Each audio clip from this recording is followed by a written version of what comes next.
नमस्कार, आप देख रहे हैं डॉक्टर साहेब आपके साथ मैं हूँ उसका। आज के इस एपिसोड में हम बात करेंगे और ये जानेंगे हम जब भी बात ब्रेन स्ट्रोक की करते हैं तो हमने अक्सर ऐसा सुना है कि जो ब्रेन स्ट्रोक है वो अक्सर ठंड में लोगों में ज़्यादा होता है। इसका कारण क्यों है? और ख़ासकर ये भी देखा जाता है कि जो ब्रेन स्ट्रोक है वो सुबह के समय में अक्सर है जो ज़्यादातर देखा जाता है लोगों में। ये क्यों होता है? इसका कारण क्या है? कैसे इससे बच सकते हैं? इस बारे में तमाम जानकारी लेने के लिए आज हमारे साथ मौजूद है बिहार के जाने माने neurologist doctor Yogesh Kumar. Sir नमस्कार, बहुत बहुत स्वागत है नमस्कार। आपका। सबसे जानना चाहेंगे अगर हम ब्रेन स्ट्रोक के बारे में बात करें तो हमने अक्सर ऐसा सुना है कि जो ब्रेन स्ट्रोक है वो दिन के समय में ही ज़्यादा होता है और ठंड में ही ज़्यादा देखा जाता है।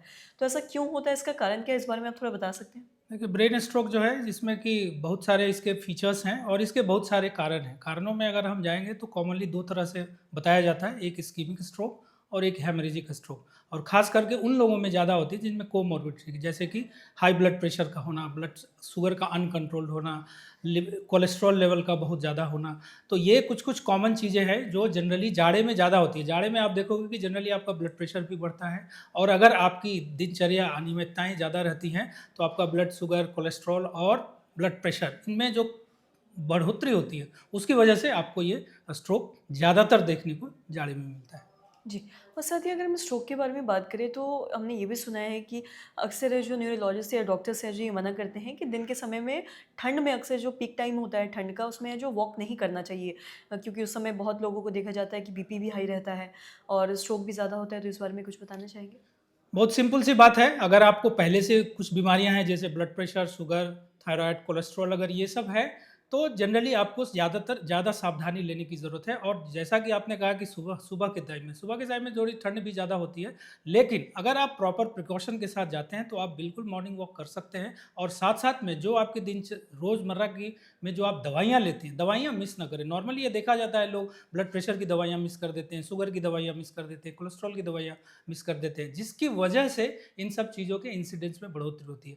तो आप सब कुछ कर सकते हैं with proper precaution and medicines. जी। और साथ ही सर अगर हम बात करें ब्रेन स्ट्रोक के बारे में, तो इसमें क्या कुछ उम्र का भी ऐसा है कि एक उम्र के बाद ज़्यादा लोगों में ब्रेन स्ट्रोक देखा जाता है या किसी भी उम्र में किसी को भी कभी भी हो सकता है? इस बारे में कुछ कहिए? नॉर्मली जनरली ये ज़्यादा जिनकी उम्र ज़्यादा होती है, ख़ास करके जिनकी मोर देन 50, मोर देन 60 इस उम्र में ज़्यादा होता है। बट अभी ये कम उम्र के लोगों में भी देखा जा सकता है और स्ट्रोक के कई एक कारण हैं। बहुत सारी चीज़ें हैं जो हमारे ब्लड को प्रभावित करती हैं, जिसकी वजह से भी ये स्ट्रोक होता है। लेकिन अक्सर हाँ, ये जिनकी उम्र थोड़ी ज़्यादा होती है और साथ-साथ में जिनको एसोसिएटेड कंडीशंस होते हैं, ख़ास करके हाइपरटेंशन, हाई कोलेस्ट्रॉल और ब्लड शुगर की लेवल, उनमें ये ज़्यादा देखा जा सकता है। तो चाहे वो बड़े हों, ज़्यादा उम्र में ज़्यादा हों या चाहे उम्र में कम। इवन कई एक सारी कंजेनाइटल एनोमलीज़ हैं जिसमें तो इवन ये बच्चों में भी देखा जाता है। तो ज़रूरत होती है कि इसको सही तरीके से, सही समय पे इसकी जाँच करके इसकी पता करें और तुरंत इसका इलाज किया जाए। जी। और साथ ही सर कोई इसका ऐसा है कि बचाव करना चाहिए अक्सर लोगों में या फिर कुछ ऐसा नहीं करना चाहिए जिससे ये चांसेज़ है जो थोड़े कम हो जाए ऐसा कुछ? सबसे जो मैंने पहले भी बताया कि सबसे ज़रूरी है आपको जो दवाइयाँ अगर आपको ब्लड प्रेशर है, आपको शुगर है, आपको थायराइड है, आपको कोलेस्ट्रॉल है, अगर ये सारी बीमारियाँ आपको है जो आपको पहले से पता है, तो डेफ़िनेटली आपको अपनी दवाइयाँ समय से लेनी है, उसमें इर्रेगुलर ना हो। This is one of the most common cause क्योंकि अक्सर हाँ, जो भी मैं पेशेंट देखता हूँ, उनसे अगर मैं पूछता हूँ कि कल सुबह आपने बीपी की दवा ली थी, आपने शुगर की दवा ली थी, आपने कोलेस्ट्रॉल तो जनरली देखता हूँ मैं वो बोलते हैं कि नहीं अभी पिछले कुछ दिनों से हम नहीं ले रहे थे, हमारा सब कुछ ठीक है था। या बहुत सारे पेशेंट स्विच ओवर कर जाते हैं कि इस पद्धति मॉडर्न मेडिसिन पद्धति से वो होम्योपैथ, आयुर्वेद और भी बहुत सारी पत्तियाँ हैं जिसकी तरफ वो जाते हैं। उनसे बस एक ही कहना है कि अगर आप करते हैं बट आपको ध्यान रखना है कि आपके जो ब्लड पैरामीटर्स हैं, आपके जो ब्लड प्रेशर्स हैं, आपके ब्लड शुगर, आपके कोलेस्ट्रॉल ये ना बढ़े। तो जनरली ये देखा गया है कि जो इन सब में चेंज करते हैं या दवाइयाँ बंद कर देते हैं, उनमें अक्सर हाँ इंसिडेंस ज़्यादा होता है।